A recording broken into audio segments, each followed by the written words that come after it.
এই যে নবীজির মোহাব্বত, নবীজির ভালোবাসা সমস্ত সাহাবীরা করেছেন, তারাও জান্নাতি হয়েছেন। জোরে বলেন। আমরা যদি নবীকে মোহাব্বত করতে পারি তো জান্নাতি না? জান্নাতি না? জি।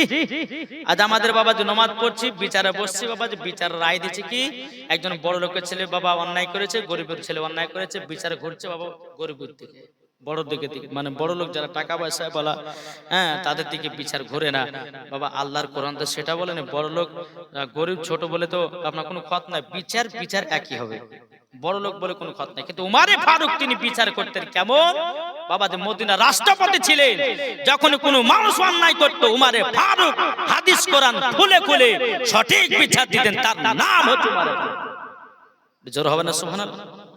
দেখেন দুজন মহিলা বাবা যে উমারে ফারুকের কাছে এসেছেন, এই এদিকে মন দেন জি। উমারে ফারুকের কাছে দুজন মহিলা এসেছে, একজন মহিলার কাছে পুত্র সন্তান আছে, আর একজন মহিলার কাছে বাবা যে কন্যা সন্তান আছে। দুজন মহিলা বলছে পুত্রটা আমার, মানে কন্যা সন্তানটা কোন মহিলা নিতে চাই না। এখন দুজন মহিলা বলছে বিচারক চলো বিচার করব। বলে কোথায়? তিনি হলেন মদিনার রাষ্ট্রপতি, তিনার নাম হচ্ছে উমারে ফারুক। জোরে বলুন সুবহানাল্লাহ। দুজন মহিলা উমারে ফারুকের কাছে এসে বলছে হুজুর আমরা বিচার নিতে এসেছি। বলে কি বিচার? বলে হুজুর গো এই মহিলাটা বলতেছে এই পুত্র সন্তানটা আমার, আমিও বলতেছি আমার, কিন্তু হুজুর গো কন্যা সন্তানটা কেউ নিতে চায় না, কন্যাটা কেউ বুঝতে চায় না। কিন্তু উমারে ফারুক বলছো গো বোনেরা তোমরা এক কাজ করো, তোমরা এক কাজ করো, দুজন মহিলা দুই ঘরের ভিতরে চলে যাও, যাওয়ার পরে তোমাদের স্থান থেকে তোমরা এক নয় দু নয় 10 ফোঁটা করে দুধ বের করো।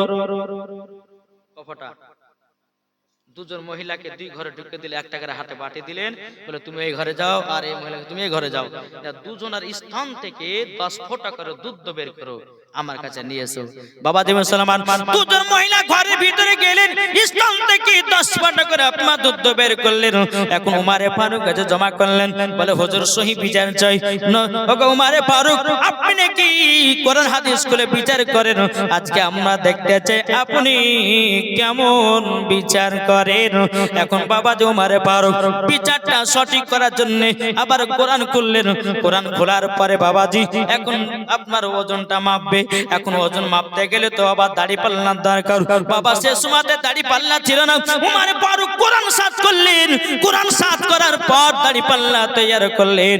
দাড়ি পাল্লা যখন তৈরি করা হলো, দুজন মহিলার স্তনে দুধ গোলাপ মাঝি দুই পাল্লাতে আপনার রাখা হলো, একটা হলো ভারী একটা হলো পাতলা। আপনার উমারে ফারুক বলছো গো মহিলা যার ডান দিকে ছিল এই মহিলা বলতেছে, বলে হুজুর ওটা আমার, বলে এই দুধটা হলো পাতলা, তোমার কাছে রাখো। বাম দিকে যেটা ছিল বলে দুধটা হলো গাঢ়, তোমার দিকে রাখো। এখন উমারে ফারুক বলতেছে মহিলা আমি সঠিক বিচার দিতেছি, দেখো যার দুধ হবে পাতলা তার হবে কন্যা সন্তান, আপনার কিনা কন্যা সন্তান, যার দুধ হবে গাঢ় সে পাবে পুত্র সন্তান। জোর কন্যা সুবহানাল্লাহ। বাবাজি যার বাবা কন্যা সন্তান ছিল সে বলতেছে হুজুর এটা আমার পুত্র সন্তান নয়, যার কাছে কন্যা ছিল ওটা হচ্ছে পুত্র, আর কন্যাটা হলো বাম দিকের মেয়েটার। কিন্তু বলে হুজুর গো আমার পুত্রর প্রতি বেশি লোভ, কন্যার প্রতি লোভ নাই। হুজুর গো আপনার কাছে আসার পরে বুঝে গেছি যে উমারে ফারুক কোরআন হাদিস খুলে খুলে সঠিক বিচার করে, এরই নাম হলো বাবা উমারে ফারুক।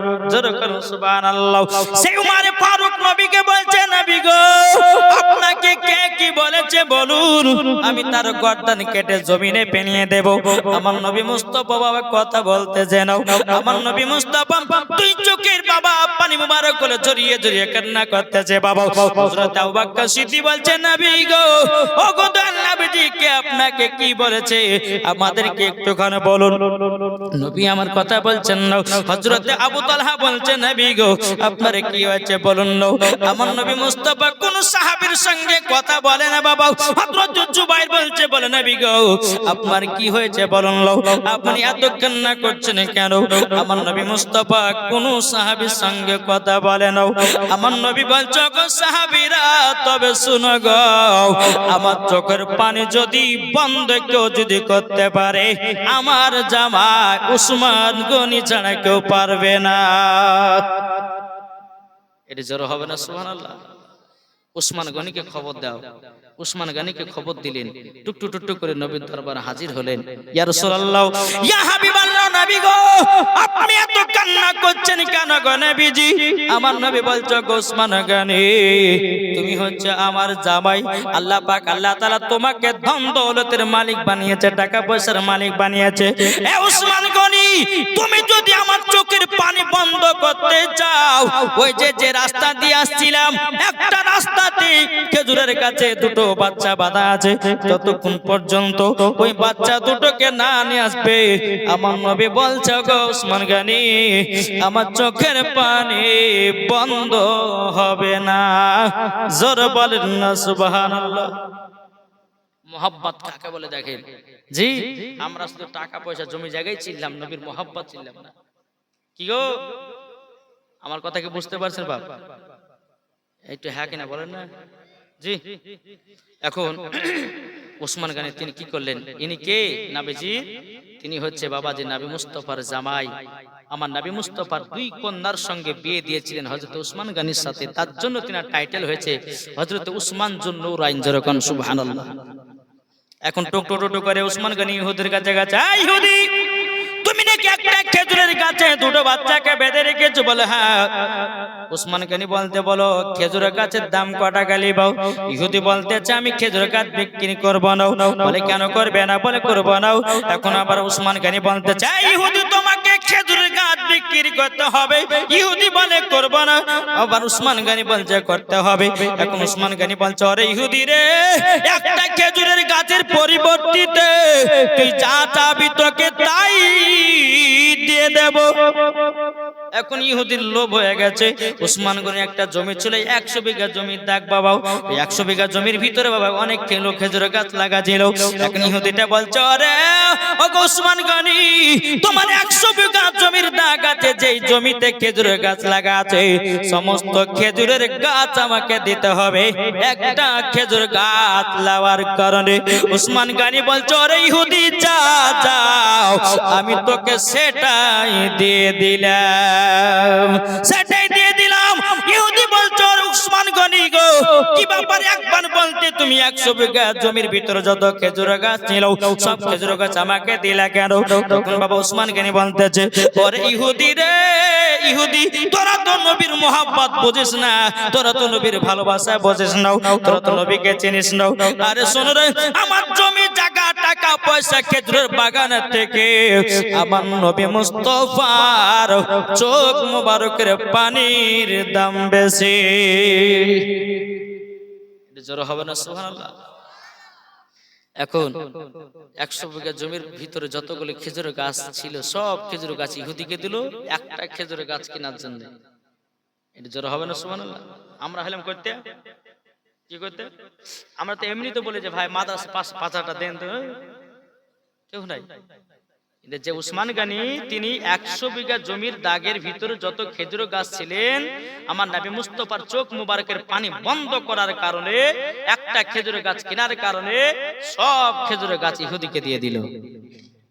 এখন বাবা যে মুসলমান উসমান গনি রাদিয়াল্লাহু তাআলা তিনি দোনো বাচ্চাকে নিয়ে বাবা টুক টুক টুক টুক করে আমার নবী মুস্তাফার কাছে গেলেন।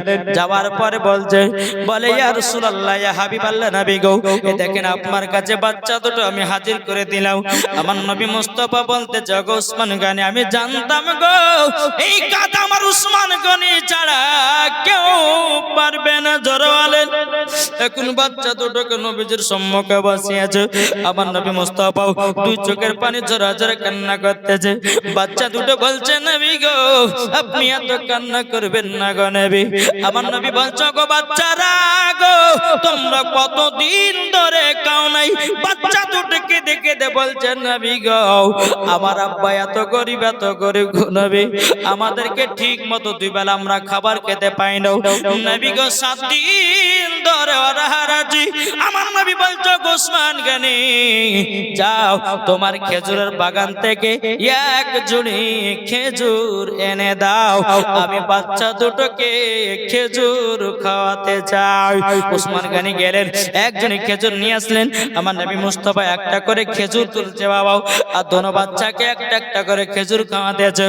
আর বাচ্চা দুটো দুই চোখের পানি জড়ায়া কান্না করতে লেগেছে। আমার নবী বলছে গো বাচ্চারা তোমরা কান্না করছো কেন? তোমাদের সম্মুখে এক ঝুড়ি খেজুর এনে দিয়েছে, তোমরা পেট ভরে খাও। কিন্তু বাচ্চা দুটো বলছে নবী গো আপনার মতো দরদি নবী দুনিয়াতে আর কেউ হবে না। এই নবীকে মহব্বত করো, এই নবীকে ভালোবাসো, এই নবীকে মহব্বত করলে বাবা জান্নাত পাওয়া যাবে। ও বাবা দুনিয়ার নেতার পাগল হয় না, দুনিয়ার বাবা নেতার পেছনে পেছনে যেও না। যেই নেতার পেছনে থাকলে পরে তুমি জান্নাত পাবে, যেই নেতার পেছনে থাকলে বাবা কাল কিয়ামতের ময়দানে আরাম সুখে জান্নাত পাবে।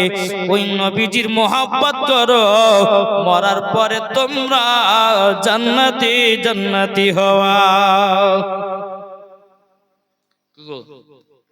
আমার কথা বুঝতে পেরেছেন? যে উসমান গনি নবীকে এত মহব্বত করতেন, একটা খেজুর গাছের পরিবর্তিতে কি করলো? 100 বিঘা জমির ভিতরে যত খেজুর গাছ সব খেজুর দিল। এটাই তো বলে মহব্বত, ভালোবাসা। জোরে বলেন জি, এটাই তো মহব্বত, ভালোবাসা। তাহলে বাবা যে মুসলমান, আজ আপনাদের এই এলাকার ভিতরে মাদ্রাসা চলছে না? চলছে না? ইগো চলছে তো। এলাকাতে একটা মাদ্রাসা থাকলে এটা একটা নসিবের ব্যাপার। জি, অনেক অনেক মানুষের আবার সহ্য হয় না মাদ্রাসা দেখলে, তালবে ইলমকে দেখলে সহ্য হয় না।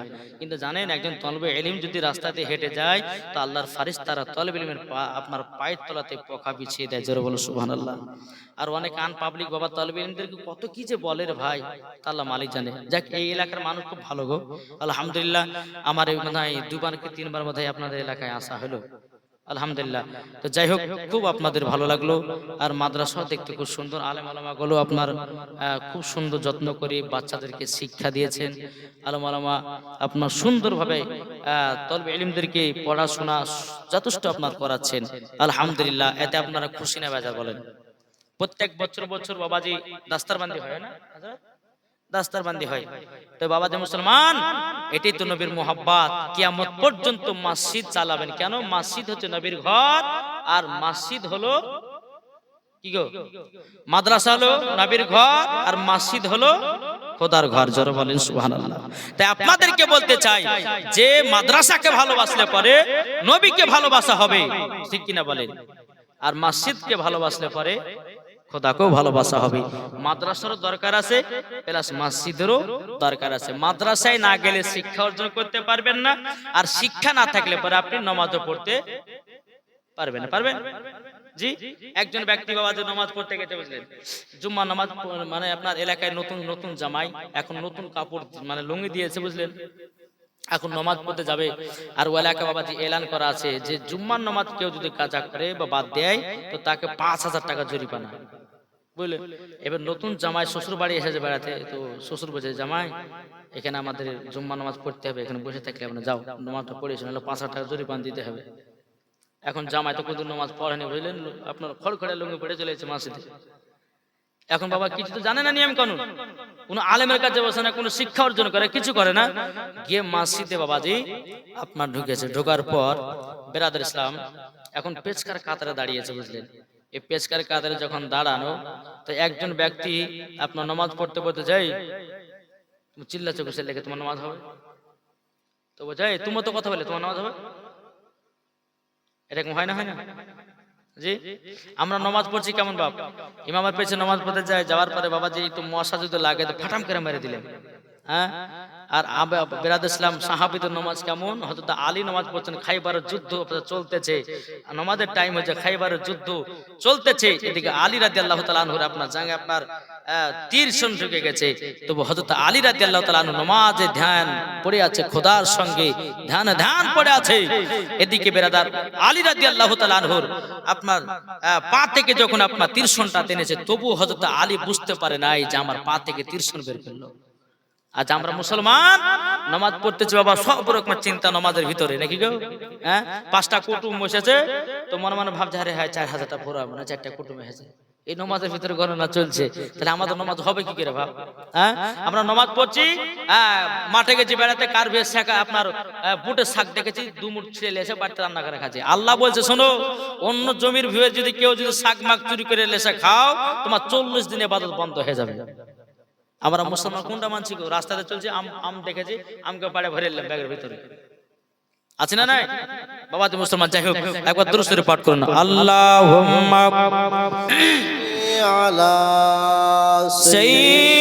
সাইয়্যিদিনা মাওলানা মুহাম্মদ ওয়া আলা আলি সাইয়্যিদিনা মাওলানা মুহাম্মদ সাল্লাল্লাহু তাআলা আলাইহি সাল্লাম। বাবা যে মুসলমান ভাইরাও, এ সোনা মানিকেরাও, আপনাদেরকে বলতে চাইলাম বাবা, নবীকে মহব্বত করো, মরার পরে তোমরা জান্নাতি, মরার পরে তোমরাও জান্নাতি। জোরে বলেন না সুবহানাল্লাহ। এ বাবা যে মুসলমান ভাইরাও, আমাদের সামনে রমজান মাস আসতেছে বাবা, আচ্ছা বলুন আমাদের রোজা রাখতে হবে কি হবে না বাবা? আর রমজান মাস আসলে কিছু মুরব্বির মানুষের কথা চলে আসে, বলে হুজুর পেটে গ্যাস, পেটে অম্বল, তার জন্য রোজা রাখতে পারি না, বলে আমার সুগার, তার জন্য রোজা রাখতে পারি না। কিন্তু বাবা যে মুসলমান ভাইরাও, এই সোনা মানিকেরাও, এই পবিত্র রমজান মাসে কেউ যদি বাবা 30টা রোজা রাখে, আমার আল্লাহ বলছে ওই বান্দার শরীরের যাকাত দিয়ে গেল। জোরে বলেন, আমার আল্লাহ বলছি প্রথম রোজা আপনার কিনা চালু হয়, দ্বিতীয় রোজা চালু হয়, 3 নম্বর রোজা যখন চালু হয়, আমার আল্লাহ পাক আল্লাহ তাআলা বলতেছে ওই বান্দার প্রতি ফেরেশতারা আল্লাহর কাছে দোয়া করে।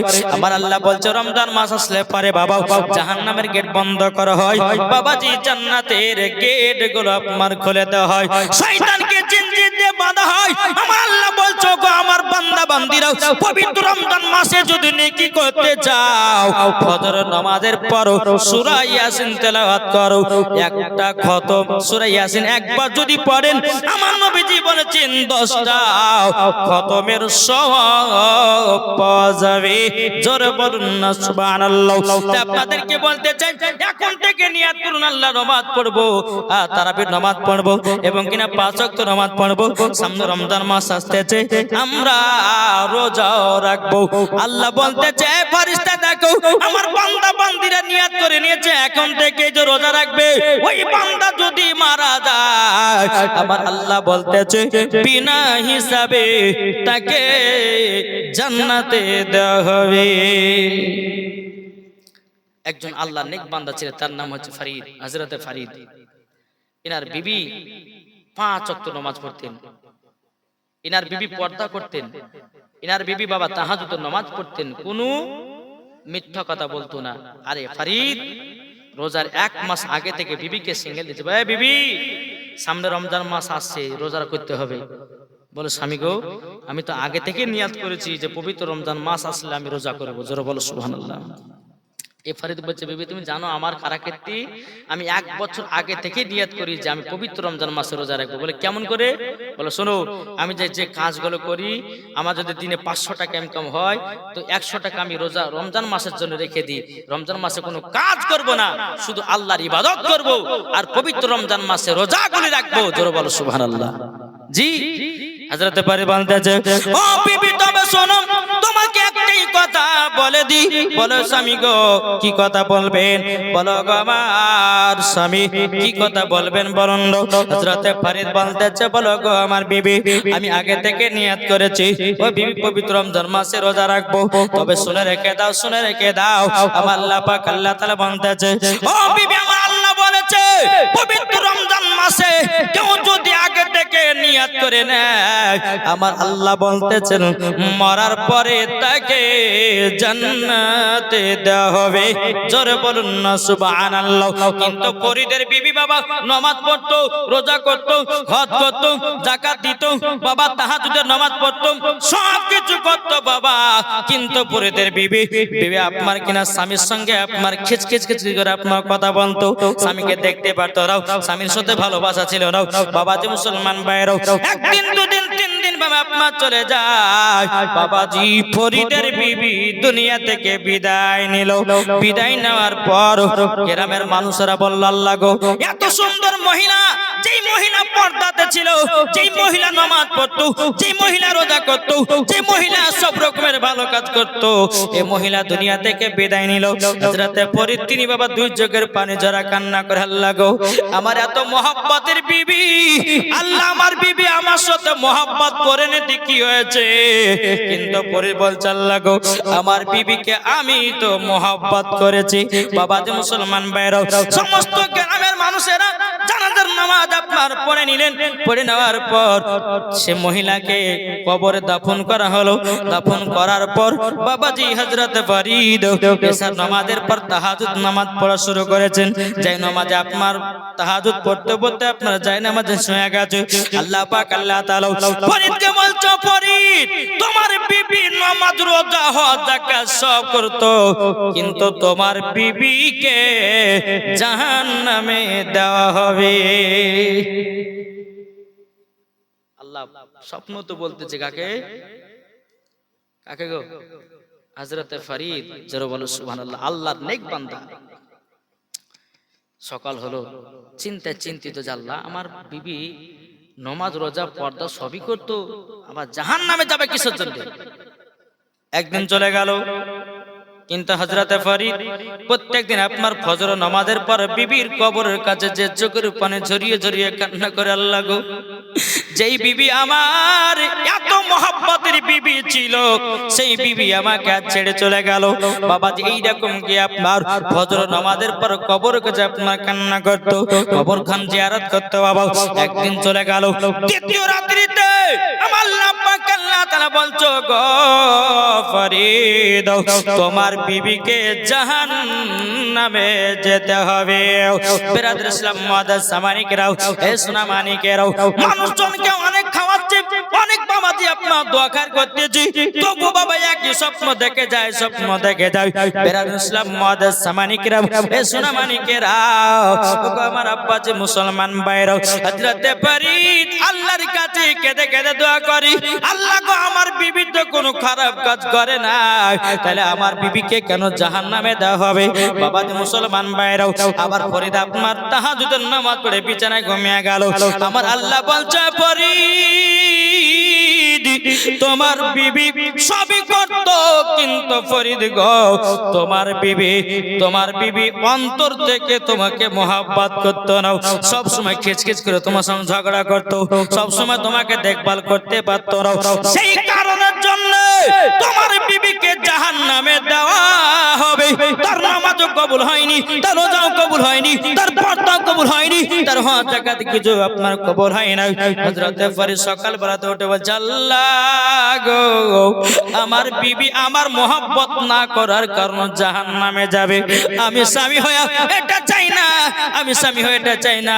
বাবা হযরতে ফরিদ সব সময় আল্লাহর কাছে দোয়া করে, আল্লাহ গো কি এমন কাজ করলে পরে আমার বিবি জান্নাতি হবে? হবে না? সুবহানাল্লাহ। হযরত ফরিদ 3 নম্বর রাত্রিতে যখন আরাম করতেছেন, আল্লাহ পাক আল্লাহ তাআলা স্বপ্নতে বলতেছে ফরিদ তোমার বিবিকে যদি জান্নাতি বানাতে চাও, পবিত্র রমজান মাসে 60 জনকে ইফতার করাতে হবে। জোরে বলো, এটা জোরে হবে না? সুবহানাল্লাহ। পবিত্র রমজান মাসে 60 জনকে ইফতার করাতে হবে। বাবাজি মুসলমান ভাইয়েরা, সোনা মানিকেরাও, আপনাদেরকে বলে যায় পবিত্র রমজান মাসে কোন রোজাদার মানুষকে যদি 1 গ্লাস যদি পানি পান করান, আমার নবীজি বলেছে কাল কিয়ামতের ময়দানে তাকে হাউজে কাউসারের পানি পান করানো হবে। জোরে বলুন না সুবহানাল্লাহ। হযরত ফরিদ তিনি আপনার কি করেছেন, পবিত্র রমজান মাস যখন আসলো, আসার পরে বাবাজি 1 রমজান চলে গেল, 2 রমজান চলে গেল, 3 রমজানে 7 জনকে বাবা দাওয়াত করেছে। বলো গো ভাইরা, তোমরা সকলে আমার বাড়িতে ইফতার করতে আসবাও। আমি তোমাদের সকলকে দাওয়াত করলাম। বেরাদর ইসলাম মুআজ্জাজ সামানিকরাও, হযরত ফরিদ তিনি আপনার কি করেছেন, দাওয়াত করার পর সকলকে ইফতার করার আয়োজন করেছে। বাবা এখন ইফতার করাটা হয়ে গেল। এখন ফরিদ বলতেছে, গো আমার ভাইরাও, তবে শোনো গো, তোমাদেরকে ইফতার করার একটা হলো নিয়াত। আমার বিবি যে অন্ধকার কবরে চলে গেছে, আমার বিবির জন্য দোয়া করে দাও, আমার বিবি যেন জান্নাতি হয়ে যায়। জোর বলেন। এখন গ্রামের মানুষেরা বলছে, এ ফরিদ তোমার বিবি তো ঘরে পর্দা থাকতো, তোমার বিবি তো নামাজ পড়তো, তোমার বিবি তো কোরআন পড়তো, তোমার বিবি তো ভালো কাজ করতো, তবু আমার কাছে এত দোয়া চাইছো কেন? সমস্ত রোজাদার মানুষদের কাছে দোয়া চাইছো কেন? ফরিদ বলছো, গো ভাইরা গো, আমার বিবি সব করেছে, একটার জন্য জান্নাতে যেতে পারছে না। বলে কিসের কারণে? বলে আমার স্ত্রী আমাকে সব সময়তে মোহাব্বতের কথা বলতো না, আমার সঙ্গে সব সময় ঝগড়া করতো, আমাকে দিল থেকে ভালোবাসতো না, তারই জন্য ভালোবাসা মোহাব্বত না করার কারণে, আমার সঙ্গে ঝামেলা ঝঞ্ঝট করার কারণে, দুঃখ দেওয়ার কারণে আমার বিবি জান্নাতে যেতে পারছে না। তারই জন্য তোমাদেরকে ইফতার করিয়া আমার বিবিকে জান্নাতি বানাতে যায়। জোর বলেন না সুবহানাল্লাহ। এ বাবাজি মুসলমান, এ সোনা মানিকেরা, আপনাদেরকে বলতে চাই রে বাবা, সমস্ত রোজাদার মানুষ যখন আল্লাহর দরবারে দোয়া করলে, আল্লাহ গো ফরিদের বিবিকে জান্নাতি বানিয়ে দাও, ফরিদের বিবিকে জান্নাতি বানিয়ে দাও। বেরাদর ইসলাম মুআজ্জাজ সামানিকরাও যেরকম ভাবে দোয়া করলেন, হযরত ফরিদ তারাবির নামাজ পড়ার পর বাবাজি তাহাজ্জুদের নামাজে আপনার মাশগুল হয়ে গেলেন। তাহাজ্জুদ নামাজ পড়তে পড়তে আপনার যায় নামাজে ঘুমায়া গেল। আল্লাহ বলছো, গো ফরিদ ফরিদ, তোমার বিবিকে জান্নাতি বানায়া নিয়েছে। এটা জোর হবে না সুবহানাল্লাহ? জান্নাতি বানায় নিয়েছে, জান্নাতি বানায় নিয়েছে। বাবাজি মুসলমান ভাইরাও, এ সোনা মানিকেরাও, যখন বাবাজি কথা বলেন, হযরত ফরিদ আল্লাহর কাছে আপনাদের শুকরিয়া আদায় করলে, বলে আল্লাহ আমার বিবি জান্নাতি, আমার দিলটা খুশ হয়ে গেল। আমি তাই মায়েদেরকে বলতে চাই, গো মা, নামাজ পড়ো, রোজা করো, হজ যাকাত সবই করো, আগে স্বামীর মোহাব্বতের দরকার আছে না নাই? মোহাব্বতের দরকার আছে। ওগো মা, যেটুকু স্বামীর সঙ্গে কথা বলবেন, একটু ভাবনা চিন্তা করে কথা বলবেন।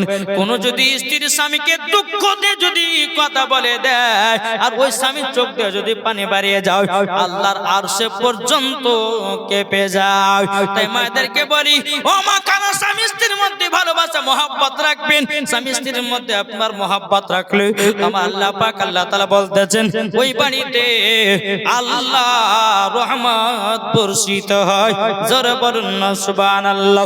অনেক মা বোনদেরকে দেখা যায় বলে, হ্যাঁ গো, তোমাকে বিয়ে করে আমি শান্তি পেলাম না, তোমাকে বিয়ে করে আমি কষ্ট থাকলাম। ও মা, এই কথা কখনো ব্যবহার করবেন না। এই মহিলা, যে মহিলা গেল, বাবাজি যদি স্বামীকে 3টা কথা সব সময় যদি বলে, ওই মহিলা মরার পরে জাহান্নামে যেতে হবে। কি গো, বুঝতে পারছেন তো? জি, এই মা খালা, আপনাদেরকে বলতে চাই, স্বামীকে 3টা কথা কখনো বলতে যাবেন না। 1 নম্বর হচ্ছে, বলে স্বামী গো, আপনাকে বিয়ে করে আমি কোনো শান্তি পেলাম না। এই কথা বলা মাত্র আমার আল্লাহ পর্যন্ত আপনার নারাজ হয়ে যায়। খবরদার এই কথা কখনো বলবেন না। আর একটা মহিলারা এরকম কথা বলে, তোমার মতন ছেলেকে আমি বলে বিয়ে করেছি, অন্য মহিলা হলে বিয়ে করতে হবে। এ কথা বলে না? বলে কি বলে না? এই কথা যে মহিলা বলবে, আল্লাহর আরশ পর্যন্ত কেঁপে যায়। 3 নম্বর, কোন স্ত্রী যদি স্বামীকে যদি বলে, স্বামী গো, ও স্বামী, আপনি এটা করে বেড়াচ্ছেন, সেটা করে বেড়াচ্ছেন, যদি সন্দেহর চোখে যদি দেখে, তো ওই মহিলাকে মরার পর জাহান্নামে যেতে হবে। বুঝতে পারছেন কিছু? আর আমি একটা কথা বলি, শুধু মায়েদের দোষ দিলে হবে না, কিছু কিছু স্বামীরও দোষ আছে, কি নাই? কি আছে না নাই? স্ত্রীর সঙ্গে মোহাব্বত করে না, স্ত্রীকে ভালোবাসে না। আরে ভাই, স্বামী স্ত্রীর মধ্যে ভালোবাসা মোহাব্বত হবে, আল্লাহ বলতেছেন ওই বাইতে রহমত নাজিল হবে। জোরে বলেন। আপনার স্বামী যদি মাসে 5,000 টাকা যদি ইনকাম করে আর ওই বাড়িতে স্বামী স্ত্রীর যদি মোহাব্বত হয়, তা আল্লাহ অতি বরকত দিবে। কি দিবে না? এখন দেখুন বেরাদ ইসলাম, আমি প্রত্যেকটা জায়গাতে যাই, আর প্রত্যেক জায়গাতে গিয়ে দেখি আলেমদের ইমামদের বেতন কম। কোন জায়গা 5,000, কোন জায়গা 6,000। আমি যখন এই নসিপুর ফুরকানিয়া মাদ্রাসা যখন পড়তাম, তো একটা মসজিদে থাকতাম আর সকালবেলা ক্লাস করতে যেতাম। তো তখন বেতন ছিল মাসে 1500 টাকা। আর তালিব ইলমের জামানে 1500 মানে বিশাল ব্যাপার, বুঝলেন?